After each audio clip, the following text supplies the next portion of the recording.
All right, hey guys. I let some time go by. I said I was probably going to make another update video. I think I said somewhere in the neighborhood of March. Well, believe it or not, I don't have to because the H2 arrived yesterday and it is all done.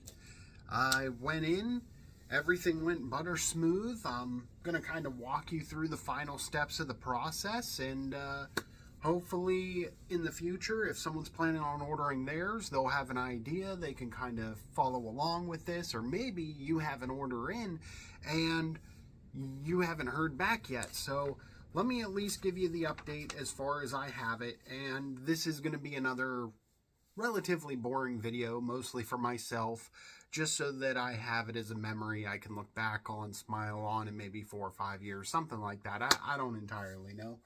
But I wanted to at least record the process just in case it helps somebody out there. So long story short, the bike was not supposed to arrive until March at the earliest, April at the latest. So when I heard 2 weekends ago, right around Valentine's Day, actually, it was Valentine's Day weekend, I heard that 5 dealerships received their H2 order. And one dealership in particular, can't remember their name, was even putting out videos to prove that they received theirs. What I thought was interesting was it was so early. I wonder if that means that they finished up production early because they didn't have nearly as many orders this time. I'm not entirely sure. But regardless, the beauty of it is that it is here, it is mine. It is unfortunately snowing outside. So even though today is day 1 of ownership, I can't ride it. It just wouldn't be right. It would be extremely dangerous and foolish of me to do so. So I decided to do what I should do and spend the entire day going over all the literature and the owner's manual and all the documentation and put this video together to kind of walk you through. So my dealership was so excited that they found out that it was coming in. They were going to wait until it arrived and send me a picture of it. That would have been absolutely legendary. I would have loved that so much, but I accidentally ruined their surprise because I sent them a message right after I heard that other dealerships were getting them. And I heard that it was a Iowa, Minnesota, Pennsylvania, and I can't remember the other state at this point, but it doesn't matter regardless. So I heard that those bikes landed, and coincidentally, the Pennsylvania one was mine. So what a phenomenal thing that was. So I immediately had to jump out, start getting everything together, I was planning on just writing a check for the bike and being done with it. So that way I just had to, sell some stocks, kind of move some stuff around, blah, blah, blah. I took care of it. When I got to the dealership, I'm not going to lie to you, I was extremely nervous because I bought this bike completely unseen. Pittsburgh, as far as I know, despite having gone to many meets, many events, I've seen ZH2s once in a rare blue moon situation, but I've never gotten to see a true H2 in the wild here to know what it was going to look like. And I certainly never got a chance to sit on one to know what the ergonomics of it was going to be. Is it a comfortable bike? Was it this, that, or the other? Because before I placed the order, I kind of had it set in my mind that I was going to buy an Aprilia RSV4, and then I found one, got to sit on it, and I did not like the ergonomics of it. It did not feel good. Maybe it's because of me being 6'1", maybe it's because I kind of just want to role play the race lifestyle, and that bike is actually built for the race lifestyle. And with me, we have one track in our area. It was called Pit Race. However, they just sold their land and their track to be demolished and become a data center. So it is official. I have no tracks around me, so I have no use for a track bike. All the money I spent to get the car set up for track, to get track gear, to get a suit, it's all for nothing now. So, what are you going to do? You win some, you lose some. It doesn't matter. You live and learn, unfortunately. There was nothing I could do to live and learn on that one.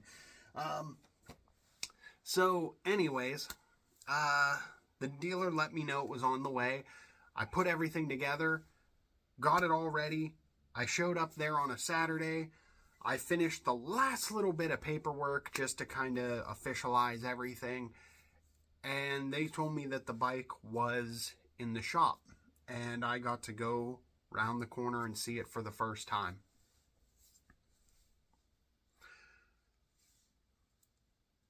I'll be honest and say that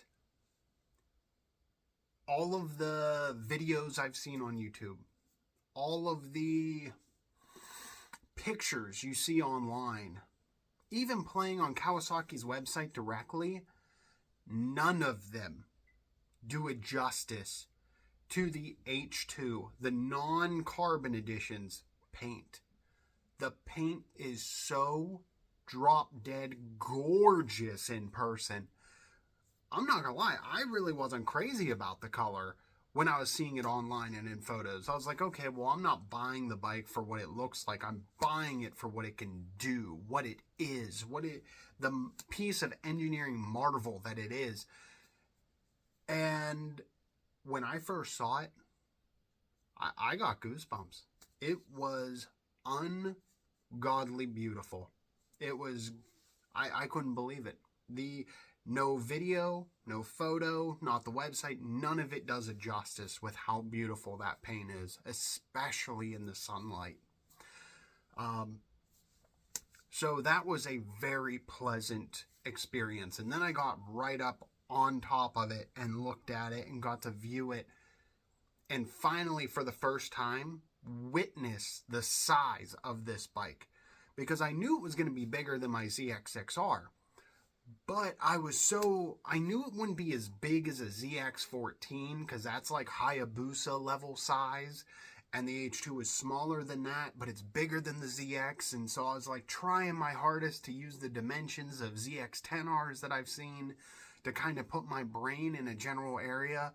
I'm extremely happy to find out that the size of it was perfect.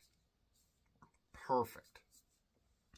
It is much shorter than I thought it was going to be, which is wonderful. It does definitely explain why that thing is claimed to be a wheelie machine. So the length was spot on where I would have liked it. And yes, up front around the gas tank, when you start getting right up on the neck of it, it is thicker. It's wider than a ZX6R. But everything from where you sit, where your knees would be back, it's like spot on. The seat was significantly more comfortable than a ZX6R. I could not believe how comfortable the seat was. And as you'll see in the video clip here, because I'm going to probably run out to the garage and record a little bit with it, you'll see right behind the seat is a nice, smooth, soft material. There's 3 rubber backings, 2 on the side and 1 right in the middle. And they are a very sticky, rubbery type, I can't really think of something to relate it to at this moment. It's almost like a stoppy pad that would be on the bottom of a laptop, almost. Something that'll grip a table that you set it on so it's not sliding around. It would definitely grip your body and hold you on that bike when you give it the beans. And I truly do believe that they did a great call with that. So I got to see it. I finally got to throw a leg over it and sit on it and see where the ergonomics felt. And it was unbelievably more comfortable than the ZX6R. My buddy, my riding friend, decided to come along with me as I needed a ride anyway. He has an R6 and an R1, and he was telling me, very similar to my findings, that the R1 seat is much more comfortable than the R6, and I'm finding the same situation where the 1000 has a much more comfortable seating position and seat itself. So after getting to see it, sit on it, check it out, find the dimensions of it, I was sold. There was no turning back at that point. I went in, chatted with them a little bit, and that was it. I put my gear on, and I played with the computer a little bit, because with yesterday, although I was blessed with it being a clear day, dry roads, it was still 40 degrees. It was not comfortable by any means, but I was just trying to get straight home.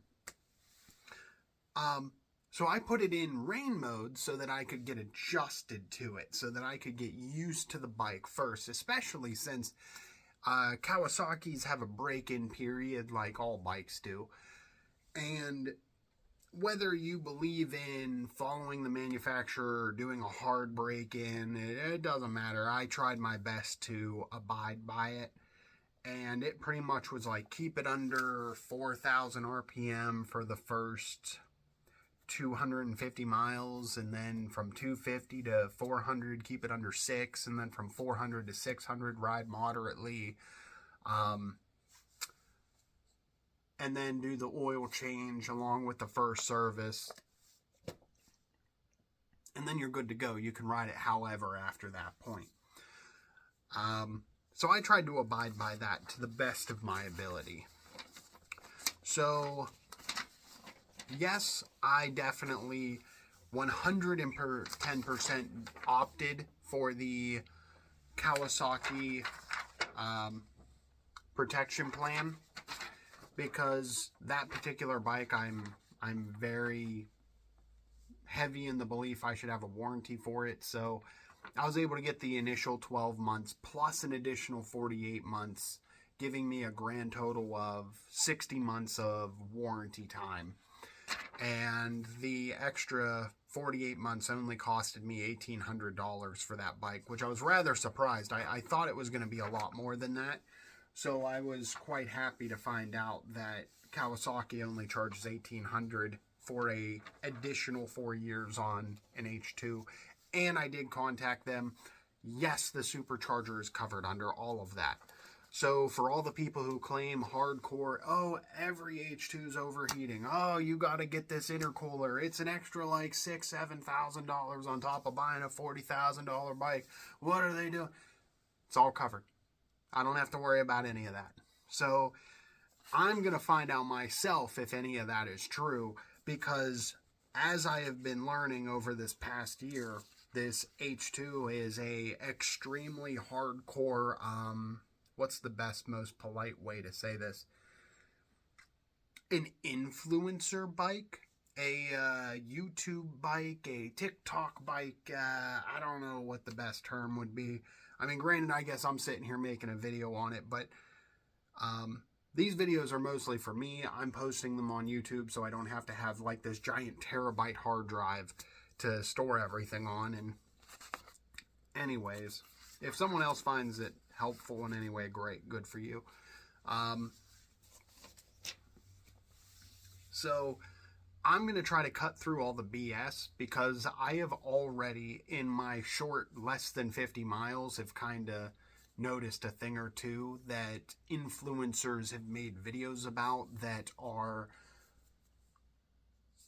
definitely said for clicks. I'll say that. Anyways, so that's how much the warranty was, and yeah, it out the door, everything said and done with the warranty. I mean, it probably was like 38, 39, 40,000. I don't know. I put money down up front, plus I wrote a check there, and it's whatever. It's all done and over with. The next thing I wanted to bring up was the insurance, because with a bike being that expensive, I 110% thought the insurance was going to be ungodly expensive. And to my shock and surprise, for reference, I'm obviously in Pittsburgh, Pennsylvania, and I have only been riding for about 5 years. This year, today is the 21st or 22nd of February, 2026. This summer is going to be my 5th year riding. And I will I've got about 40,000 miles under me though in that 5-year span. Let's see here. Yes, the insurance cost. So just for reference, my ZX6R, which is legendary for people buying them and having accidents, and so they're like one of the most notoriously expensive insurance bikes ever. I was paying $80 and some change per month for insurance on that. This H2, I have to thank probably all the business owners who buy these as tax write-offs and then put them in their office as decor. But the insurance was actually only $4 more, $4 and some change more. So I'm paying $85 a month. And that is full coverage. That's that's everything. Comp, collision, the whole shebang with only $500 deductibles. I mean, I got everything. I got the whole kit and caboodle on that.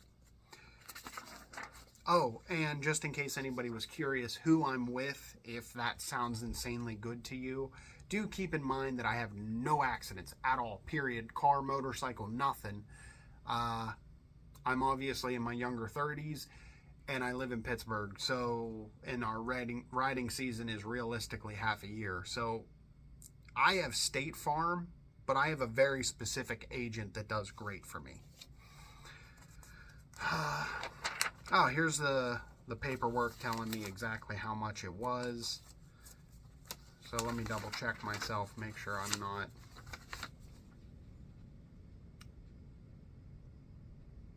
Yeah, it was pretty much $38, $39. With everything said and done. Aha!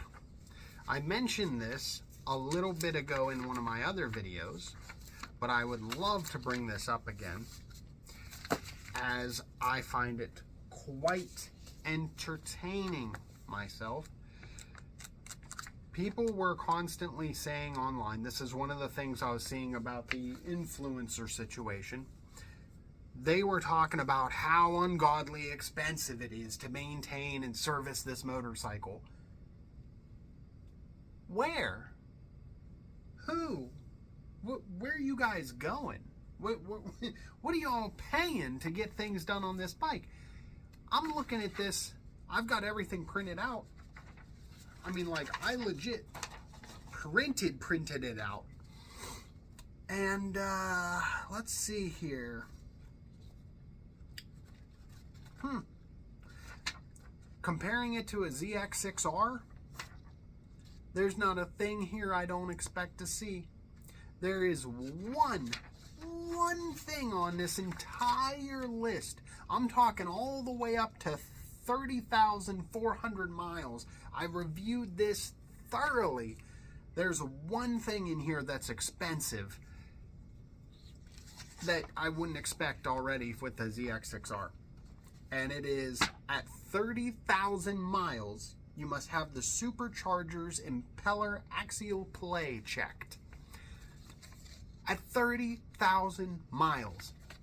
Most of these people that are talking about it, they don't put 200 miles on the bike in a year. What are they worried about something that happens at 30,000 miles?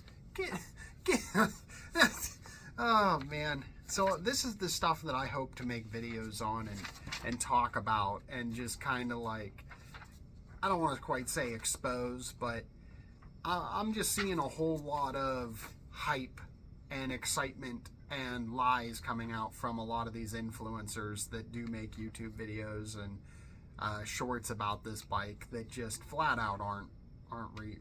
Yeah, I mean, I've got the owner's manual right here, and it's not even real.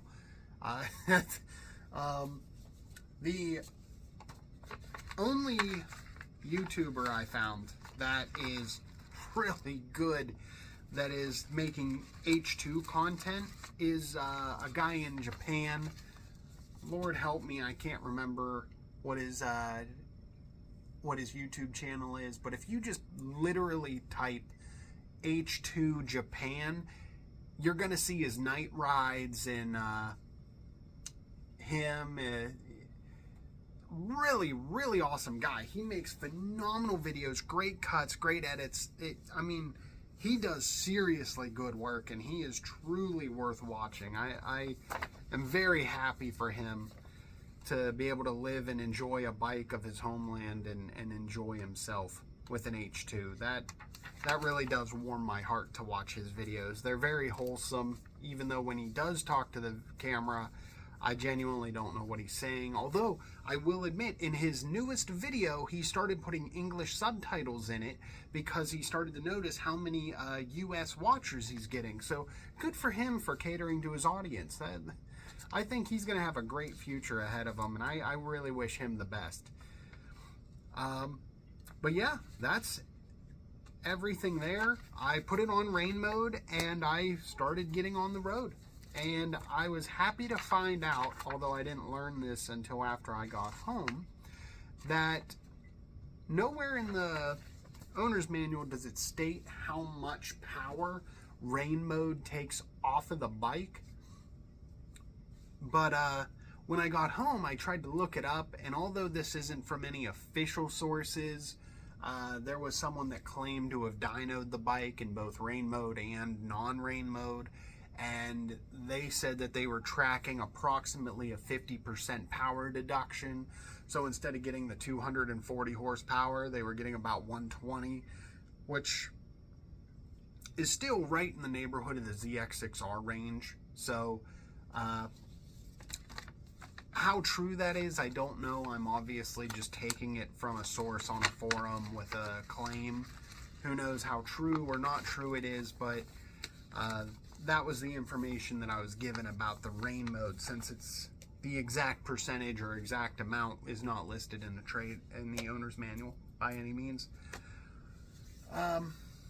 So I got home and was so beyond excited. I took my girl out to eat. We went to a nice Indian restaurant, had a phenomenal time, and came home and, just did what I think every new bike owner does, and I had to just go into the garage and look at it, just kind of say, wow, this is real. It's here. It's this isn't just a thought or a dream anymore.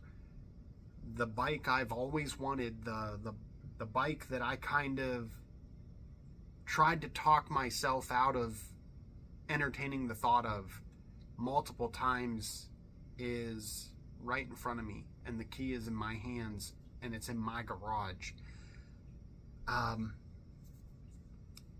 It was a surreal feeling. It was the first time in my life I bought a dream level bucket list item for myself.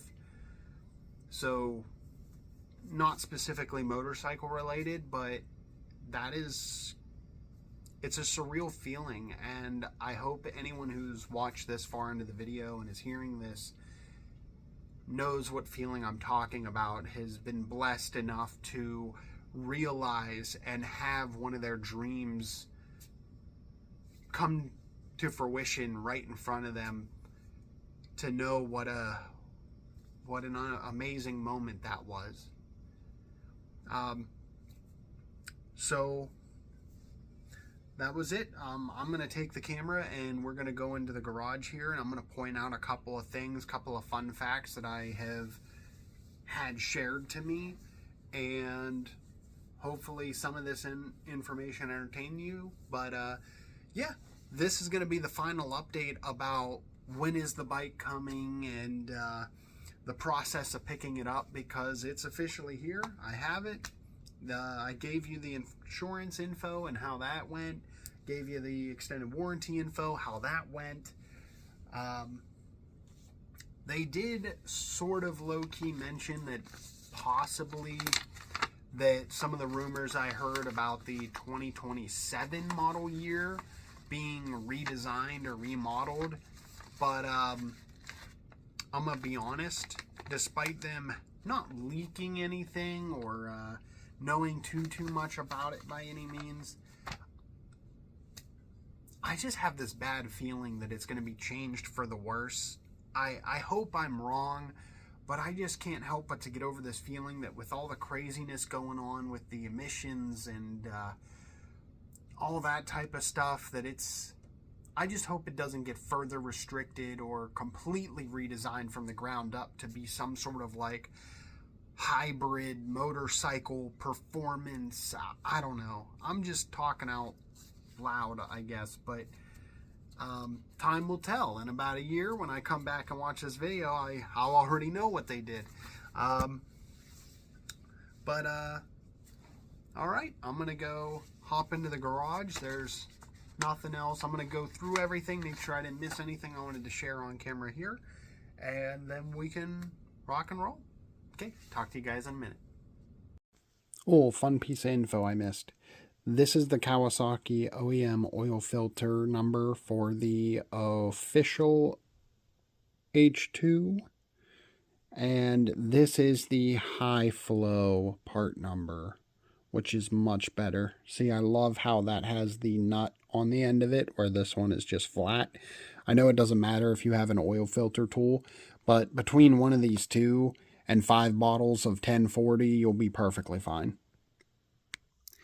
And here is some of the general information stats. An interesting thing is going to be this rear tire here being a 255 ZR17. The overwhelming majority of tires stop at 190. So it's going to be interesting finding tires for this.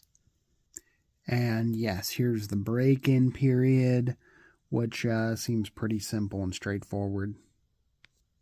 And then I wrote down the bike's birthday, and you can see the columns and all the good stuff. And of course, there's nothing crazy, nothing you wouldn't expect to see. Everything's pretty straightforward. This is very similar to any Japanese 4, Triumph, Aprilia, Moto Guzzi, you name it, they're all pretty similar.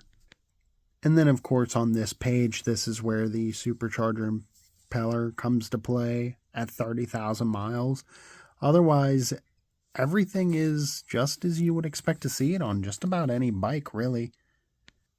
The oil filter is super easy to get to. It's just right there behind the header pipes there, and you've got your drain plug right underneath it. I mean, this is a very easy bike to do oil changes on, because there's a lot of bikes out there that, whether it's the filter or the drain plug itself, you've got to like remove a bunch of stuff to get to, or it's just like a pain in general. But this one's going to be very straightforward. Usually with a full fairing bike, it can be kind of an agitation.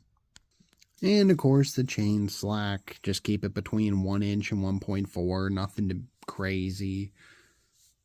So when it comes to the maintenance side of it, there were 2 things that popped up very quickly that I was made aware of, which is obviously that 600-mile oil change. In my normal typical commute, when the weather is nice, week start to weekend, I can put anywhere from 350 to 500 miles on a week. So when I get a bike, I ride the crap out of it, which is phenomenal, especially since that Kawasaki warranty that we were just talking about has no mileage limit. It is time-based only. If you manage to put 100,000 miles on in 4 years, which I don't know how the heck you could do it, but in theory, if you did, you would still be protected by that warranty. So, because of the tires being that 255, that ratio there, it was kind of difficult to figure out what tires to get, and I had to leave my comfort zone a little bit because the The bike comes with some Bridgestone tires on it, and I don't know too much about Bridgestone as a motorcycle tire. I know them pretty well on the car side, but I'm just not familiar enough with them. And the reviews I was seeing from the handful of owners who did talk about them did make comments about them wearing out insanely fast. Like, some of them were saying before 3,000 miles, they were already replacing that OEM tire. And I believe them. So before the bike even came in, I did a ton of research and I found out that my Pirelli Angel GT tires don't come in that size. My Michelin Road Smarts don't come in that size, or Michelin Road 6s don't come in that size. And the Dunlop Road Smarts don't come in that size. And those were my three go-to tires. I'll admit that Dunlop does make the Power 6, which I have used before. Phenomenal tire. Very happy with that tire. But it wore a little quickly for me. That does come in the 200 size, so I might be getting a set of Dunlop Power 6s in the future. But for the first set, there's a new kid on the block under Dunlop that I'm willing to give a shot to. So I will be inevitably making a review talking about those tires. And here are the ones that I picked up. They are the Dunlop Sport Max Q5A. So now, don't get me wrong, the Q5s have been around for a while and have phenomenal reviews. But the Q5A specifically is the new kid on the block, and it boasts having a better longevity, better mileage, things like that. We'll see. I don't know much about it. Can't find realistic mileage expectations out there yet. So I'm looking forward to trying it and see how it goes. Otherwise, the oil and the filter section I did want to show you as well. Since that's a 600-mile thing, or at least that 600-mile break-in, I wanted to show you what I picked up. So there were two oil brands that really popped out. Now, don't get me wrong, Kawasaki does have an oil that is bottled under their brand, but they are not an oil manufacturer. They're not the ones making it. They're paying somebody, whoever that may be, to bottle it and put their label on it. So I tried my best to kind of do a little bit of research and figure out who that is that's bottling it for them, but without going too far down the rabbit hole, because I cared, but I didn't care enough to really deep dive into it. If it was a click or two away, great. But either way, there were two oil manufacturers that rank really highly with me. And one of them is Castrol, which is, here's the 10W40, and it does meet Kawasaki's standards, which is the API SN JSO MA2 standard. So they're going to be perfectly fine to use in that bike. However, after that 600-mile mark and the Castrol's done its job, I do believe that I'm going to be moving on to Motul oil from here forward, because Castrol is the brand of Aprilia, and I talked to some of the Aprilia people and they heavily said that most of their reps tend to advertise, yes, we are Castrol forward. However, in their experiences, Motul was the best oil they ever found and is what they kind of like running in their bikes. And if the engineers run Motul, I know it's Aprilia, not Kawasaki, but it makes me wonder about Motul. I've never used their oil before, but I'm willing to give it a shot, especially if they meet all the same requirements, and I'll go from there. And then, as you guys saw, the High Flow 124 RC.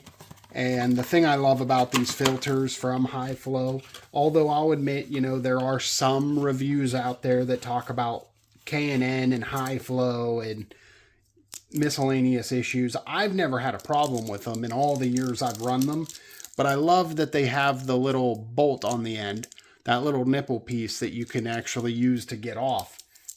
Makes it so nice doing oil changes. Otherwise, let's go down to the bike. I showed you the tires, showed you the oil, showed you the filter. We're moving right along. All right, now for the guest of honor. The Kawasaki Ninja H2. Man, see, this is what I mean. It's very difficult to see on the camera that this paint, you can almost see it, but like there are so many sparkles and beautiful, like it's actually hard for the camera to actually get it right. But you can almost see it, how sparkly and beautiful the paint is. But it's like a mirror. Like you can actually see, I don't want to call it a chrome because it most certainly is not a chrome by any means. But it's between the self-healing factor of the paint and how beautiful it is.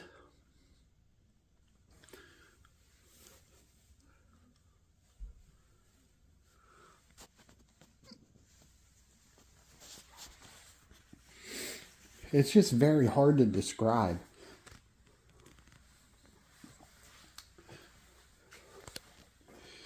And they put all the little green accents in the perfect spots. And you can see it even on the side, right in the fins, which is why whenever you get to the frame, let me see if I can get this just right. But on the frame, you can see the same sparkling effect. Oh yeah, there it is. When the sun hits it dead on, it is absolutely drop dead gorgeous. And that's why I thought it was so perfect that the floor mat for it is Illidan from World of Warcraft. Just having all the green accents in all the perfect places. And I know that a lot of people like to replace the mirrors, but this isn't your normal plasticky, this is actual like metal. This is a heavy duty, like this thing is like an actual wing. And it holds some serious purpose to it. And here's the part I was talking about earlier, where the seat is nice and smooth. It's like really wide. So you've got plenty, and it has so much give to it. I mean, I'm not going to call it a memory foam by any means, but it is so soft that whether you're at a standstill waiting for a light or you're actually in motion riding, it is perfect. And then these parts were what I was talking about before. This is almost like something you'd see on the bottom of a table almost. Because it kind of has that grab and grip type material to it. It's not soft and smooth. It's like almost sticky. And you can see from this side, like look at that. This whole piece is the body panel, but it's like, I can't even describe how nice that works. Of course, the legendary Supercharger badge. And then the exhaust. Öhlins rear suspension, of course. And I've only done like 3 things to it, and they were joke silly. Like, you know, putting the sock on there, you know, and adding your little throttle assist just to kind of make things easier. And then, of course, you got to have the bell. So anyways, here's what I was trying to figure out. So like I mentioned before, people were reporting that they were getting like no mileage out of that back tire. And I believe it, because I legit took this bike from the dealership straight to my house. And you can already see the lines on the back tire are pretty much gone. Like now is the best time to see it, because you can still see remnants of the factory paint line. that comes all the way through. It was like not even 30 miles. And this is almost completely scrubbed off already. Granted, the white one's holding up a little bit better. But I don't know the purpose of these lines. You don't get them on this tire if you order them after the fact. But from the factory, they're like this. And I don't know why. I'm sure there's a Kawasaki reason somewhere, some way, somehow. But I don't know what it is. But yeah, it's a Bridgestone Battle Axe Racing Street RS11. And I guess that's the tire that people were saying that they were getting less than 3,000 miles out of. But regardless, it doesn't matter. I have those Dunlop Q5As up in my closet right now, so it'll be meaningless because I'll be able to switch them out no problem. Just between that 600-mile oil change kit I got upstairs that I put together, plus the tires, I mean, I should be good to go for the first while, like at least 7,000 miles. But I'm probably going to be changing the oil myself every 3,000 miles anyways. It's what I did with the ZX6R, and it was the most reliable bike I've ever had. Never had a hiccup, a problem, and nothing with it in 30,000 miles, or the 3 years I had it. So I guess to continue the tradition, I guess, I'll just keep doing that with this. Every 3,000 miles, I'll just change the oil. Easy peasy. But I will say, with this being a single-sided swing arm, I'm going to have to get a new pit bull stand that accommodates this particular style and setup so that I can lift it off the ground efficiently. I'm sure this is pretty dark, but this is the drain right there for the oil. And right up here is the oil filter. So both of those should be really easy to get to and access without any problems. But yeah, just with the overall dimensions of the bike, I'm very pleased and surprised how short the bike is from this style and angle. But yet, obviously, it's a bit wider than your typical ZX6R. But lengthwise, it's pretty competitive with it. Well, honestly, that's it for right now, guys. It's snowing out. It's going to be crappy for another week. I don't know when I'm going to be able to put together a decent video of it actually in the sun or going places doing things, you know. But hey, it's here. It's home. I went over all the data, did some video with you guys. I look forward to whatever this summer brings, and I wish you guys the best. I'll see you. Bye.